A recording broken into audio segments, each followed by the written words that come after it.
Muy buenas noches, mis amados hermanos. Qué gusto poder estar nuevamente reunidos. Esta es nuestra tercera clase de introducción al Nuevo Testamento. He tenido el privilegio de estar con ustedes en la introducción al Antiguo Testamento y al Nuevo Testamento. Y es tan importante de concatenar lo aprendido tanto en el curso de introducción al Antiguo Testamento como al Nuevo Testamento, porque nos podemos hacer una idea de cómo la Biblia llegó hasta nuestras manos y el por qué nosotros tenemos una Biblia con 66 libros, de los cuales tenemos 39 del Antiguo Testamento, 27 del Nuevo Testamento, entendiendo que esta es una voluntad de Dios y cómo Él ha preservado cada uno de estos libros que componen la revelación de su pacto, de su voluntad. Para continuar, quiero comenzar en oración y quisiera pedirle de pronto a nuestro hermano Felipe Román que si por favor nos colabora y ora por nosotros y por este tiempo. Sí, pastor, amén. Padre bendito Dios, en esta hora, Señor, te damos gracias, Padre, por este día que tú nos permitiste, bendito Dios. Te pido, Señor, que seas tú, Espíritu Santo, hablando a través del pastor que va a dar esta clase, bendito Dios. Que seas tú moviéndote en él, Padre, para que pueda explicar esta clase, Señor. Te pedimos, Señor, que abras nuestro entendimiento a cada uno de los integrantes que estamos tomando esta clase, Padre. Y te damos gracias, Padre, porque sabemos que, como tu palabra lo dice, que donde dos o tres se congreguen en tu nombre, tú estás ahí presente, bendito Dios. Te damos gracias, Padre. Abre nuestro entendimiento, abre nuestro corazón para que todo lo que veamos el día de hoy, Señor, se quede esta palabra en nosotros y la pongamos en práctica, bendito Dios. Gracias te damos en el nombre poderoso de nuestro Señor Jesucristo. Amén. Amén. Muy bien, mis amados hermanos, una reseña del Nuevo Testamento, una introducción al Nuevo Testamento. Esto es solo un abrebocas de aquello que ya nosotros que por fe sabemos que es palabra de Dios. Yo quiero recordarle la estructura que nosotros tenemos de este estudio. Hemos tenido una introducción, hemos tratado de corroborar en muy poco tiempo que hay una continuidad de la revelación de lo que nosotros estamos conociendo de la palabra de Dios, ya que la Biblia para nosotros está determinada en Antiguo y Nuevo Testamento. Cuando nosotros lo vemos por las traducciones que nosotros tenemos, hemos podido mirar que en medio de todo esto, el Señor nos ha podido ayudar para que nosotros podamos comprender que es un solo mensaje.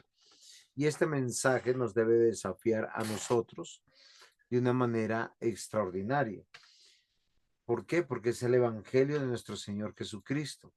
La Biblia no es un documento para corroborar la vida de Jesús, ni para corroborar la vida del pueblo de Israel, ni para corroborar el pueblo judío, ni su cultura, ni siquiera su nación geográfica como hoy en día, debido a que la importancia y la trascendencia que tiene o que tuvo más bien el pueblo cultural, nacional, geográfico, fue hasta que nuestro Señor Jesús vino. Y lo que nosotros hemos visto, cómo ha habido un desarrollo natural de todo lo que nosotros hoy tenemos como un solo mensaje, las buenas nuevas de salvación. De hecho, nosotros tenemos que hacer una claridad para los judíos del año 2025, que son contemporáneos con nosotros. Ellos ni entienden ni comprenden que Jesús es el Mesías, porque ellos esperan un Mesías totalmente diferente al prometido en la voluntad de Dios, que es su palabra y es la escritura. ¿Por qué razón? Porque es un Mesías con unos fines totalmente diferentes. Por eso ellos mismos dicen que no cumplen sus expectativas proféticas, las de ellos, no la de la Escritura. Por eso nosotros, ¿qué hemos querido hacer en esta pequeña reseña e introducción al Antiguo Testamento? Corroborar que hay una continuidad del mensaje que venía de Génesis hasta Malaquías, que se va consolidando en el Nuevo Testamento, de su autenticidad con relación a la clase pasada. Y hoy lo que yo quisiera que nosotros habláramos y estemos muy seguros de su autoridad. Nuevamente, esta clase, como es parte de nuestros estudios teológicos, no tiene que ver con cuestionar que si es o no es un asunto de fe. Nosotros por medio de la fe sabemos que toda la Biblia, los 66 libros que tenemos, son palabra de Dios. Sin embargo, para efectos de argumentar, de apologetizar, de defender nuestra fe, tenemos que tener estos conocimientos, ya que la autoridad del Nuevo Testamento es un fundamento de fe y de práctica cristiana. El Evangelio, por lo tanto, es autoritativo. ¿Qué significa? Que tanto como en su primera parte, cuando nosotros hablamos de la Biblia, de los 5 primeros libros y hablamos y decimos que es la ley, también es parte de la voluntad de Dios todos los 27 libros del Nuevo Testamento, porque cumple, revela y satisface el Evangelio, la buena noticia. La autoridad del Nuevo Testamento ha sido reconocida por la Iglesia a lo largo de los siglos como la revelación definitiva de Dios a través de Jesucristo y de los apóstoles. Su revelación pone punto final cerrado, conclusiones teológicas, éticas y prácticas de fe cristiana para nuestra vida. Y eso es muy importante, porque nosotros con toda seguridad podemos decir que tenemos un buen entendimiento del Nuevo Testamento. No necesitamos un segundo libro que lo interprete, tal como hacen los mormones con el libro del Mormón. No necesitamos una corroboración ni histórica, ni crítica, ni gramatical de nadie para poder entender que el texto se interpreta dentro del mismo contexto que es la palabra de Dios. Por lo tanto, mis amados hermanos, a una sola conclusión podemos llegar, y esto es muy importante. El evangelio es autoritativo. ¿Qué significa, mis amados hermanos, esto? Es que nosotros tenemos que considerar que cada línea, cada texto del Nuevo Testamento es palabra de Dios. Y nosotros tenemos que considerar que el Señor nos ayude para que nosotros no tengamos ningún conflicto con ninguno de estos libros, para que ninguno de nosotros tengamos alguna realidad de cuestionamiento frente a estos textos, debido, mis amados hermanos, a que algunos en algún momento de la historia han tenido alguna dificultad con los libros. Para Lutero, darles un ejemplo, él consideró que la carta de Santiago era una carta que posiblemente no debería estar en el canon.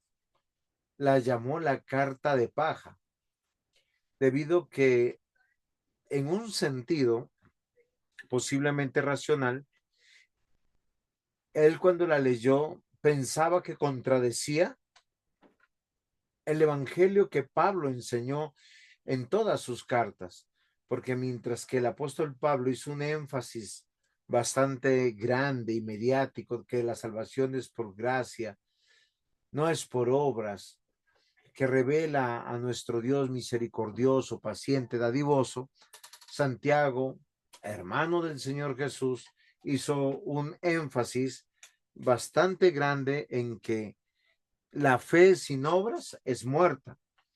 Entonces era un conflicto que Lutero tenía que resolver. Sin embargo, lo que nosotros tenemos que decir, que tanto los textos del apóstol Pablo y cada uno de los que están dentro de estos 27 libros son autoritativos porque cumplen, revelan y satisfacen la buena noticia. Y pudiéramos ayudar a nuestras mentes que cuando nosotros vemos y leemos Santiago, tenemos que considerar algo muy importante.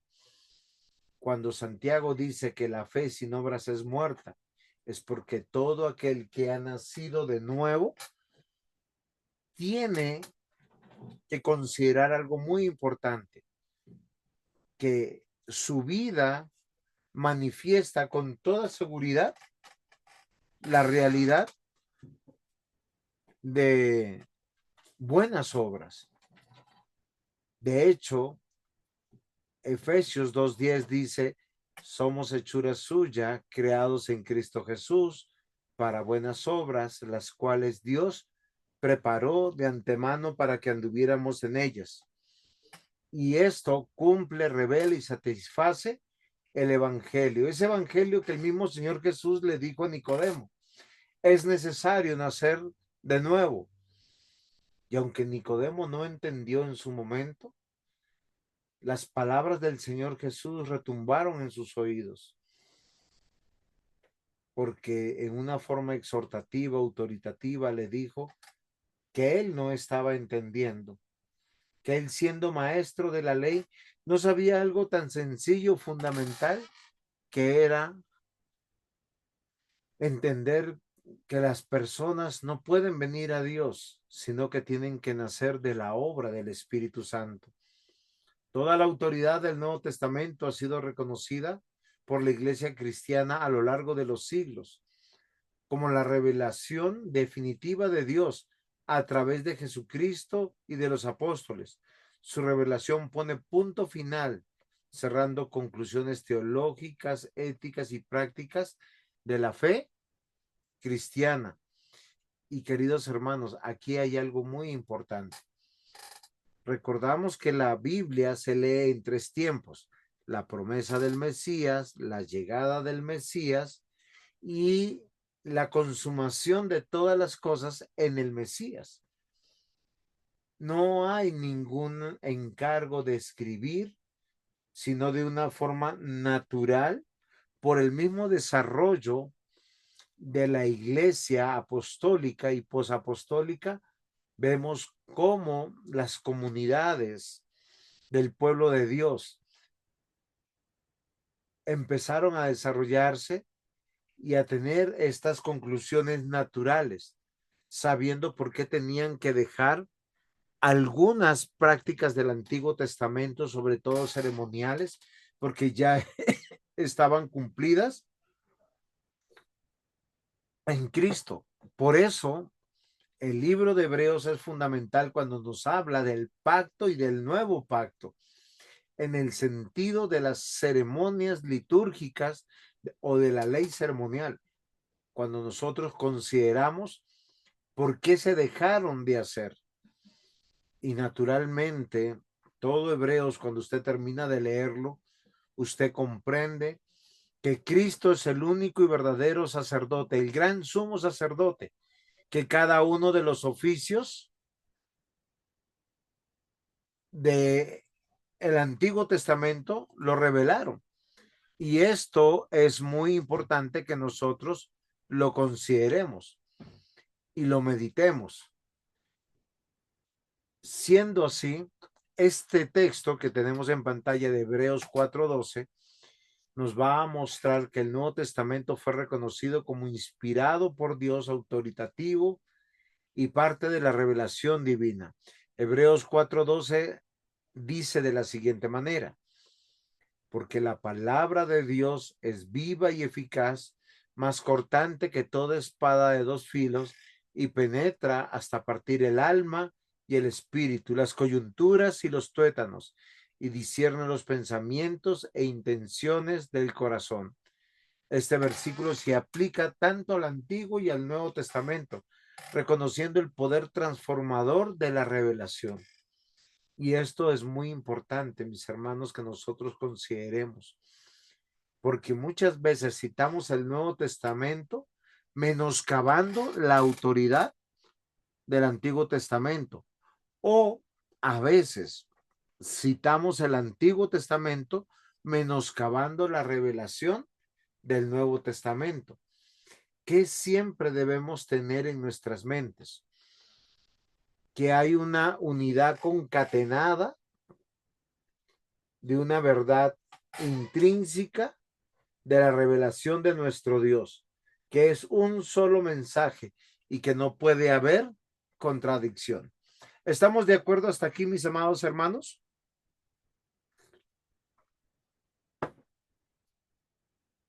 De acuerdo, todo muy bien. ¿Alguna pregunta o Claro, aporte? gracias. Brenda, Que sí, está claro, gracias. muchas gracias por ese retorno. Me dice que están conectados, que están estudiando, que están tomando nota. Debemos reconocer que los escritos apostólicos del Nuevo Testamento, segunda de Pedro 3, 15 al 16, Pedro se va a referir a las cartas de Pablo como escritura. Y este es un término que nosotros sabemos que todo el Antiguo Testamento se refería a los textos inspirados por Dios. Y es algo que nosotros que tenemos que considerar. ¿Por qué razón? Porque cada vez que ellos hablaban de la escritura se estaban refiriendo a los libros de Moisés, a los libros de los profetas, a los libros históricos, a los libros de los profetas menores, entendiendo que los mismos judíos, para ellos el libro de los profetas menores era el libro de los 12. Ellos no tenían 12 libritos, sino uno solo compendiado que nos hablaba de la palabra de Dios. Segunda de Pedro 3, 15, 16 dice: y tened entendido que la paciencia de nuestro Señor es para la salvación, como también nuestro amado hermano Pablo, según la sabiduría que le ha sido dada, os ha escrito casi en todas sus epístolas, hablando en ellas de estas cosas, entre las cuales hay algunas difíciles de entender, las cuales los indoctos e inconstantes tuercen, como también las otras escrituras para su propia perdición. No sé si a ustedes les llama la atención este versículo y prueba lo que yo quiero que nosotros en este momento pensemos y meditemos. ¿Qué opinan ustedes?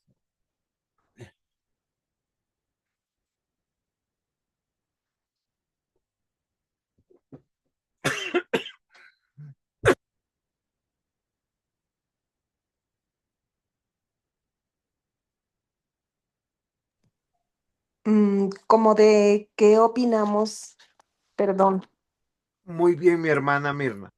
Estoy citando el texto y el apóstol Pedro se refiere a las cartas de Pablo como las otras escrituras.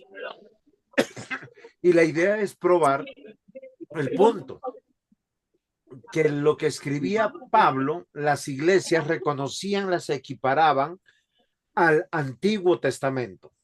Y le ruego a la persona que está en el iPhone 10 para que me diga su nombre para ponerlo en la lista.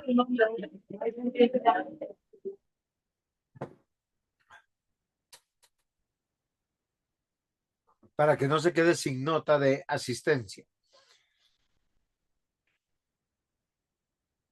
¿Es comprensible, mi hermana Mirta?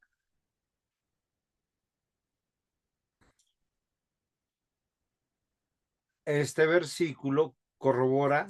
Sí, cuénteme. Perdón, ¿cuál era exactamente lo que queríamos acentuar?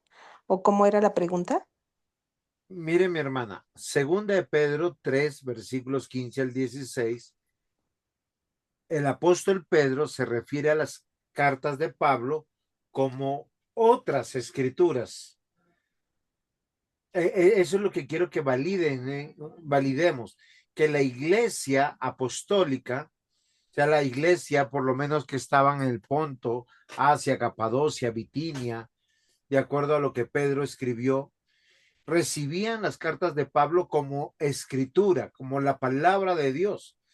Por eso ellos la leían, las copiaban y las llevaban por todas las otras iglesias.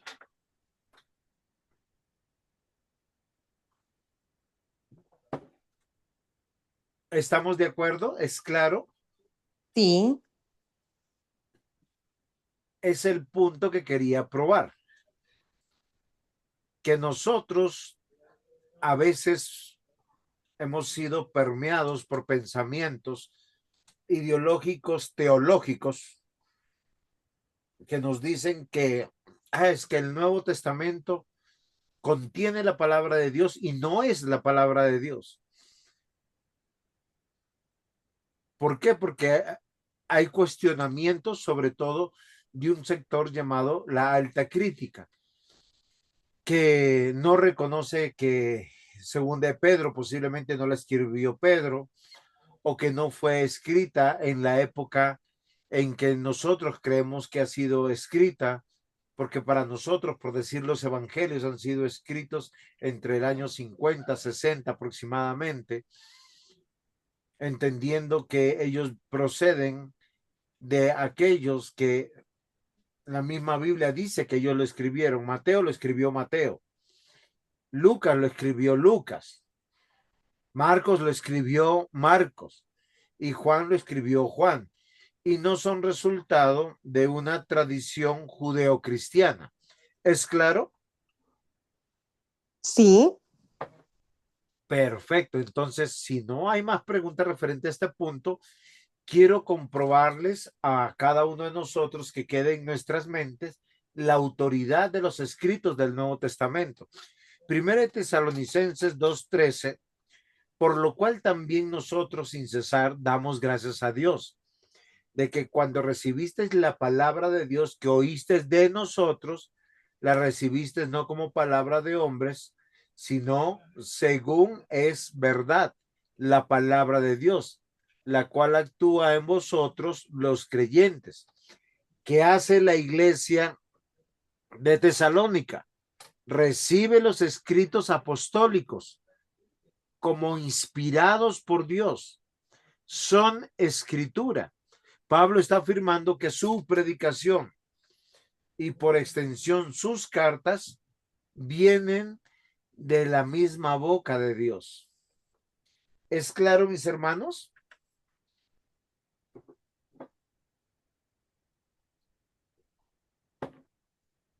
¿Algún aporte, alguna pregunta hasta aquí o vamos muy bien? Pues considero que efectivamente estaban recibiéndolas como palabra de Dios por todos los antecedentes que ya el apóstol Pablo ya se había definido como seguidor de Jesucristo, cuando él se declara que efectivamente no estuvo el presente como apóstol, pero más sin embargo dice, yo vine a ser como abortivo. Entonces viene a ser, a formar o a llenar todas las expectativas o todas las características que se requerían para ser un apóstol de Jesucristo. Por lo tanto, al ser aceptado o reunir esas cualidades, le creen o le autentizan que su mensaje es verdaderamente inspirado por Dios. Amén, mi hermana. La autoridad apostólica, Juan 14:26 dice, mas el Consolador, el Espíritu Santo, os enseñará todas las cosas y os recordará todo lo que yo os he dicho. Jesús prometió que el Espíritu Santo le recordaría puntualmente a sus apóstoles todo lo que él les había dicho, les había enseñado. ¿Esto qué fundamenta? La autoridad de los escritos de aquellos que vivieron con Jesús, que andaron con Jesús, que escucharon a Jesús, que fueron testigos directos o indirectos Y esto es muy importante porque todos los evangelios, las cartas apostólicas que conforman el Nuevo Testamento son palabra de Dios. Apocalipsis mismo, capítulo 1, versículos 1 al 3, se pueden resumir de una manera extraordinaria. Bienaventurado el que lee y los oye las palabras de esta profecía, entendiendo que es más allá de la misma profecía de Apocalipsis. Apocalipsis no es un libro complicado de leer. Cuando usted conoce el Antiguo Testamento, si nosotros leyéramos el primer versículo y el segundo versículo, que dice de la siguiente manera: la revelación de Jesucristo que Dios le dio para manifestar a sus siervos las cosas que deben suceder pronto, y la declaró enviándola por medio de su ángel a su siervo Juan, que ha dado testimonio de la palabra de Dios. Fíjense que el texto está diciendo que Juan lo que escribe es palabra de Dios y del testimonio de Jesucristo y de todas las cosas que han visto. Es ahí donde reza: bienaventurado el que lee y los que oyen las palabras de esta profecía y guardan las cosas que en ella escritas, por el tiempo está cerca. Dios le ha mostrado a Jesucristo lo que pronto sucederá. El mismo Señor Jesús enseñó a sus servidores, a sus discípulos, a sus apóstoles, y particularmente se lo comunicó a Juan, ese siervo que no solamente le encargó el cuidado de su madre, sino le encargó el escribir el Evangelio de Juan, la primera, segunda y tercera carta de Juan y el Apocalipsis. Y Dios nos hace una exhortación. Dios bendiga a quien lea en público este mensaje y bendiga también a los que escuchen y lo obedezcan, ya que viene el día en que Dios cumplirá todo lo que se les ha anunciado en este libro. Recuerden que el Nuevo Testamento hace un énfasis de que en Cristo se cumplieron todas las sombras del Antiguo Testamento, que Cristo partió, ascendió a los cielos y él mismo volverá por su iglesia, por los salvos. Y el Nuevo Testamento hace este énfasis. Por eso, la autoridad del Nuevo Testamento no se basa solo en afirmaciones internas, sino en su coherencia con la revelación de Cristo, la continuidad del Antiguo Testamento y el testimonio del Espíritu Santo en la comunidad de la fe, lo que nosotros llamamos la iglesia. Entonces, si hemos entendido hasta aquí que el Evangelio es autoritativo, ¿qué significa esto? Que es una prioridad, es una orden. Cumple, revela y satisface el Evangelio. Primeramente porque tiene un fundamento apostólico y testimonio directo. ¿Qué significa esto? Que la autoridad del Nuevo Testamento se apoya en su conexión directa con los apóstoles, testigos oculares de la vida, muerte y resurrección de Jesús. Textos como Lucas, capítulo 1, versículos 1 al 4, segunda de Pedro 1, 16 al 21, destacan la interacción de preservar con fidelidad los hechos y las enseñanzas de Cristo.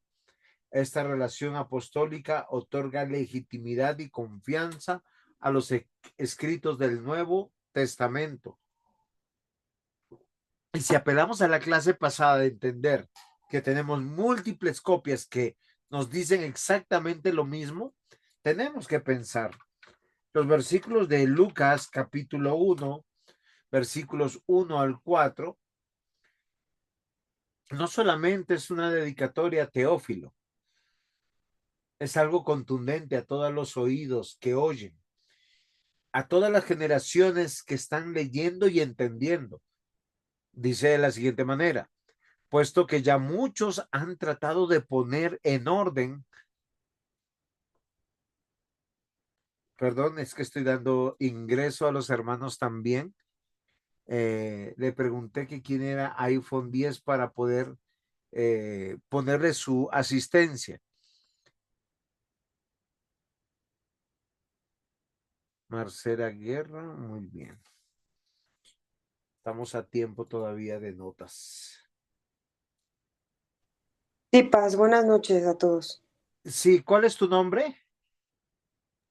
Soy Marcela Guerra. Ah, ok, pero tú eras la que tenía iPhone 10. No. Así es que alguien entró con el nombre de iPhone 10, entonces yo quería saber. Pero bueno, parece que ya salió. Muy bien. Sigamos entonces con la clase. Muy bien. Entonces, puesto que ya muchos han tratado de poner en orden la historia de las cosas de entre nosotros que han sido ciertísimas, dice Lucas escribiendo a Teófilo, tal como nos lo enseñaron los de que desde el principio lo vieron con sus ojos y fueron ministros de la palabra, me ha parecido también a mí, después de haber investigado con diligencia todas las cosas desde su origen, escribírtelas por orden, oh excelentísimo Teófilo, para que conozcas bien la verdad de las cosas en las cuales has sido instruido. Lucas dice que él no vio, pero que él estuvo con los que vieron. Le dice, usted bien sabe que muchos se han puesto a escribir informe acerca de todo lo que ha pasado entre los cristianos, entre los creyentes, entre la iglesia, entre el pueblo de Dios. Las escribieron tal como nos la contaron quienes estuvieron con Jesús. Esta información es de primera mano. Y dice que Jesús los mandó a anunciar este mensaje. Pero él también, ¿qué afirma? Yo también he estudiado mucho, con mucho cuidado, todo lo sucedido y creo conveniente ponértelo por escrito. Lo hace un médico de una manera investigativa, en un tratado muy bien escrito, en la lengua, el idioma de la época. Porque es autoritativo desde una perspectiva, desde otra perspectiva, su inspiración divina y su unidad doctrinal. Y esto es maravilloso, porque el Nuevo Testamento fue escrito por diversos autores. Y los autores del Nuevo Testamento escribieron bajo la convicción de estar inspirados por el Espíritu Santo. Dios exhaló el mensaje y hubo una inspiración de tal manera, de tal magnitud, que no fue mecánica, sino fue plenaria. ¿Qué significa esto? La inspiración mecánica se entiende que la persona escribe y no sabe por qué escribió. La inspiración plenaria es cuando la persona que escribe de lo que ha visto, de lo que ha oído, de lo que conoce, de lo que ha experimentado, lo que refuerza la autoridad divina de las palabras. Según de Timoteo 3:16 dice, toda la escritura es inspirada por Dios. Toda la escritura. Y hemos dicho, Antiguo Testamento y el Nuevo Testamento es tratado de esta manera. Y ha sido interpretado por la mayoría de las tradiciones cristianas a lo largo del Nuevo Testamento de esta manera. A pesar de la diversidad de autores, contextos y realidades, hay una unidad doctrinal centrada en la persona de Cristo. Y como les decía al comienzo de la clase, queridos hermanos, la Biblia no es para corroborar la vida de Jesús, ni la vida de los parientes de Jesús, ni las tradiciones judeocristianas o judaicas o culturales. ni tampoco de ninguno de los apóstoles. El Nuevo Testamento es una continuidad del mensaje del pacto eterno de redención, que hay un solo plan, el de salvar un pueblo, donde Dios se va a glorificar derramando su gracia, su misericordia, su bondad. Tercer punto de por qué el Nuevo Testamento es autoritativo. Su reconocimiento y canonización. Recordemos que la iglesia cristiana en los 3 primeros siglos fue perseguida. Esto llevó a que cada una de las comunidades locales se dispersaran en el mundo conocido. Y aunque el proceso de canonización fue progresivo, ya en el siglo II, muchos escritos del Nuevo Testamento, en su gran mayoría, eran leídos, copiados y reconocidos como escritura en las iglesias. Aunque también debemos reconocer que habían otros libros en algunos lugares que se habían permeado y que también se leían que no era palabra de Dios. Por esto, el criterio principal fue su origen apostólico, ortodoxia doctrinal y el uso continuado en la liturgia cristiana. ¿Qué significa? ¿Cómo sabemos que este libro es palabra de Dios y pertenece al canon de la palabra de Dios, la Biblia? Bueno, si tiene un origen apostólico, fue escrito por un apóstol o escrito por alguien que vivió, escuchó y fue testigo ocular de la vida, muerte y resurrección de Jesucristo, por su unidad doctrinal o su ortodoxia y su uso continuo dentro del culto cristiano, porque así como en el Antiguo Testamento se leía la palabra de Dios, en el Nuevo Testamento también. Queridos hermanos, los cultos de la iglesia apostólica, posapostólica, fueron leer la palabra de Dios y entender y meditar el mensaje, lo que hoy nosotros llamamos predicación. Pero recordemos que hay muchas iglesias históricas, sobre todo de un corte ortodoxo, en sus cultos procuran leer tanto una parte del Antiguo Testamento como del Nuevo Testamento. Finalmente, el canon fue confirmado oficialmente por diversos concilios, como el de Cartago en el 397 después de Cristo, reflejando una aceptación extendida. ¿Qué significa esto? Recuerden que un concilio era la reunión de los representantes de las iglesias que aceptaban unánimemente todos los libros, tal como hoy nosotros los tenemos, del Nuevo Testamento. Y fue en este momento, mis amados hermanos, que la escritura fue traducida a los idiomas de las comunidades más sencillas y más populares. No fue en la Reforma. En la Reforma se tradujo la Biblia a las lenguas de las comunidades monárquicas, como Francia, Inglaterra, Escocia, Irlanda, que finalmente eran monarquías. Suecia, Suiza, la misma España. Recordemos que Casiodoro de Reina fue perseguido por esto. Tyndale fue ejecutado por traducir la escritura al inglés.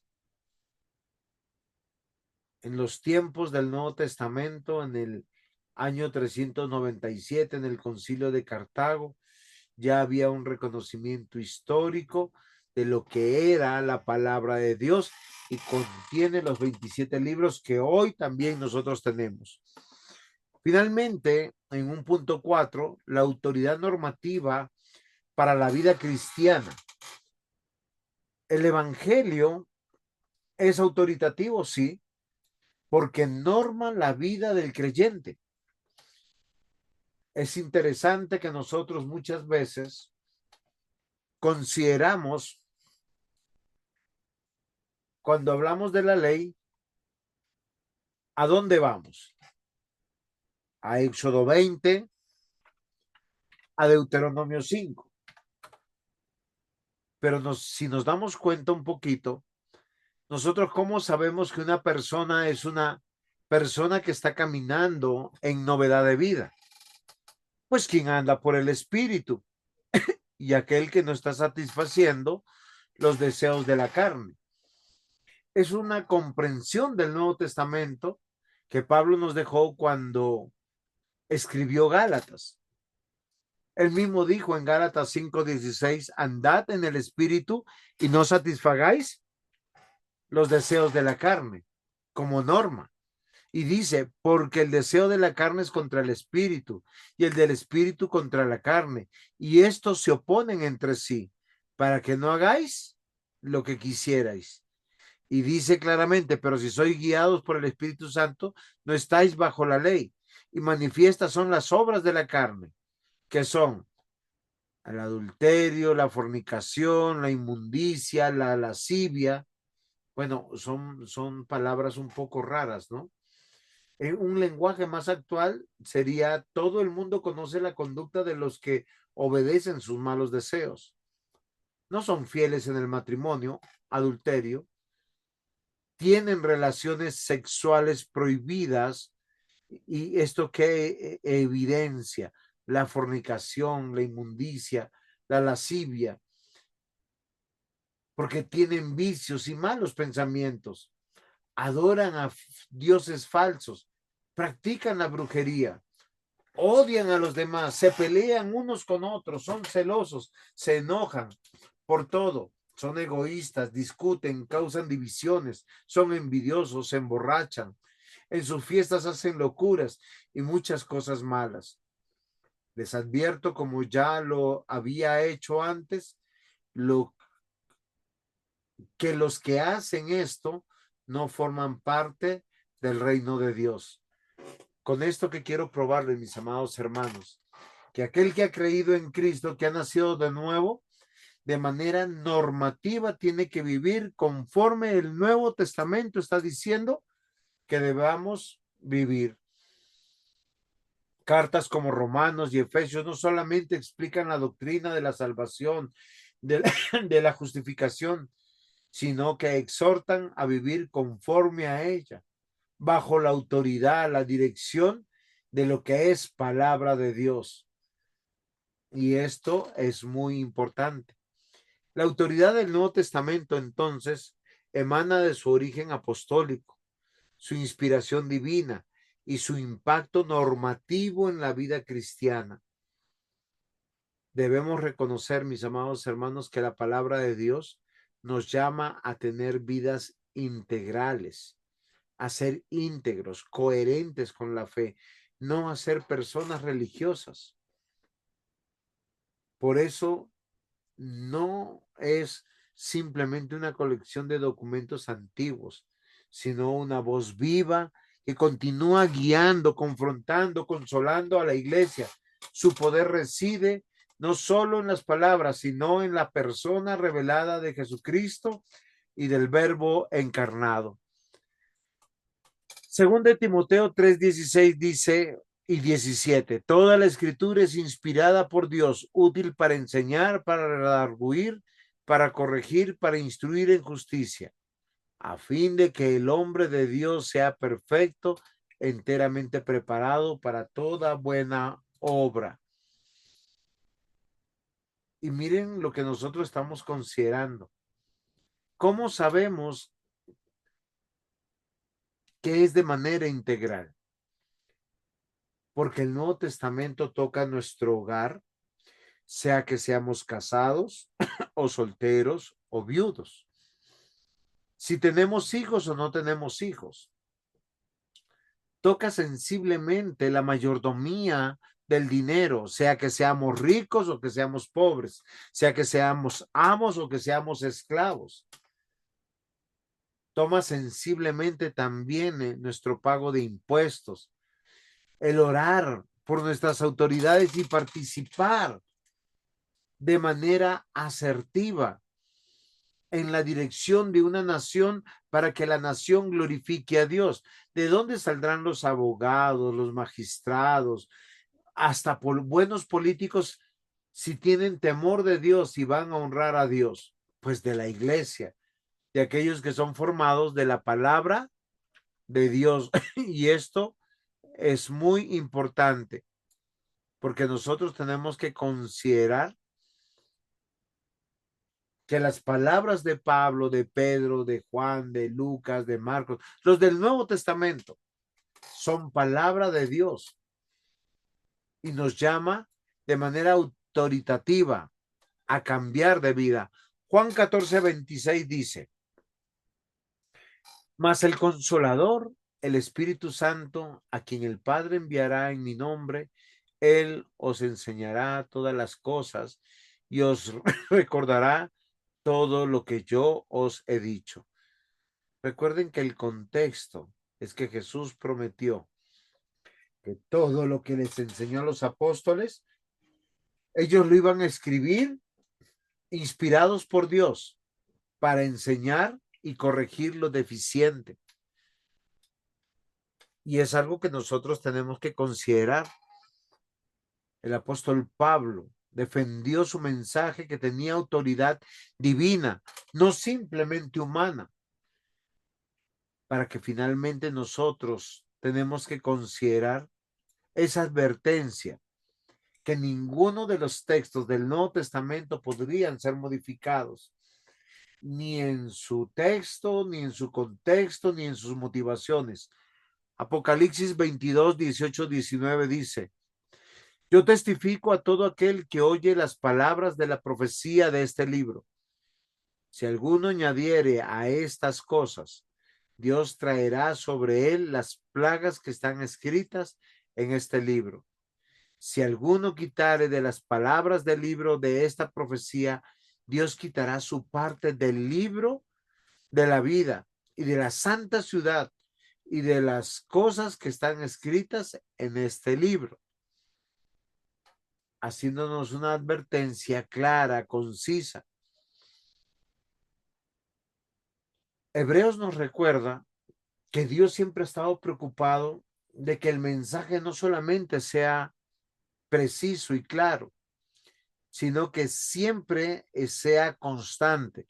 Hebreos capítulo 1, versículos 1 al 2 dice: Dios, habiendo hablado muchas veces y de muchas maneras en otro tiempo a los padres por los profetas, en estos postreros días nos ha hablado por el Hijo, a quien constituyó heredero de todo y por quien asimismo se hizo el universo.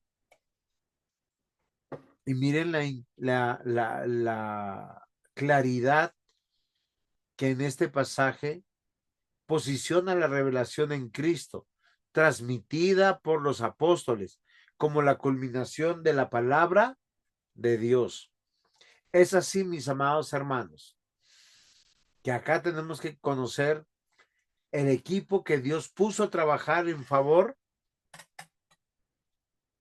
de su mensaje, los evangelios. Es como 4 maneras de hablar de la obra, de la vida, de la muerte, resurrección de nuestro Señor Jesús. ¿Y qué es lo que desencadenó en Hechos de los Apóstoles? Que para muchos es el quinto evangelio. Todas las epístolas que tenemos repartidas entre las cartas de Pablo, de Judas, Santiago, Pedro, Juan, nos llevan de la mano al último libro de la Biblia, donde todo llega a su clímax, a su cumplimiento, cuando Cristo vuelva. y nos asegura que ese día va a haber algo tan maravilloso, la resurrección, la glorificación, pero también cielos nuevos y tierra nueva. Entonces, ¿qué podemos concluir hasta aquí? Que el Nuevo Testamento, de manera natural, concluye teológicamente, doctrinalmente, pastoralmente, el mensaje de nuestro Dios. Muy bien, mis amados hermanos, hasta aquí llegó esta clase. Ha sido un poco más corta que en otras oportunidades. Sin embargo, ¿qué es lo que yo quiero que nosotros meditemos? Que si no participamos, si no hay preguntas o las hay, cuéntenme.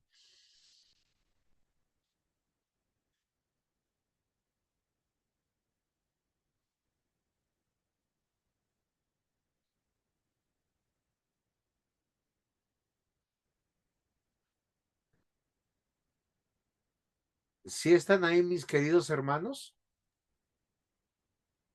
Sí, Paz. Muy bien. Sí, pastor. ¿Hay aportes, preguntas, alguna duda? No, Paz. Muy bien. Entonces a nuestra hermana Mirna le estaré enviando el examen que es concerniente a esta clase. Espero que les vaya mejor. Les recuerdo que hasta el día viernes les estoy calificando sobre 10, aunque sé que esta semana tuvieron una situación compleja. A todos los califiqué finalmente hasta 10, pero hubo algunos desaciertos. No sé si fue porque no comuniqué bien las ideas o porque algo pasó, pero espero que el Señor les permita mejorar. Terminamos en oración, ¿les parece? No sé si nuestra hermana Mirta quisiera orar por nosotros. Claro que sí. Y gracias, pastor. Lo que pasa es de que la semana pasada creo que fue una clase bastante histórica, con muchos detalles de fechas, muy informativa, y considero que pues eso trae un poquito de confusión. Lo tiene uno que estar repasando para poder aprender algo o que se retenga algo. Entonces, pues muchas gracias. Vamos a orar. Señor bueno, muchas gracias te damos en esta noche por darnos la oportunidad, Señor, de poder estar juntos con el único propósito, Señor, es de profundizar, es de escudriñar, es de poder encontrar, mi Dios, esas bases, Señor, que nos van a dar ese alcance, mi Dios, para poder presentarte como lo que es verdadero, como lo que es real y lo que es de esperanza. Señor, en ningún momento puedes negarte. En todo, mi Dios, estás mostrándote como el verdadero, como el omnipotente y aún como el que ha de venir. Por eso en esta noche, Señor, cuántas gracias te damos también por el pastor, mi Dios, que nos da ese tiempo para poder enseñarnos, Señor, esas verdades profundas que queden grabadas en nuestros corazones, Señor, en cada uno de los oyentes, Padre. Gracias, Señor. Gracias por lo que estás haciendo con nosotros. Gracias por permitirnos aprender más de ti. Y que esta noche, Señor, sea una noche de descanso para cada uno de mis hermanos y para el pastor también. En el nombre de Jesús. Amén.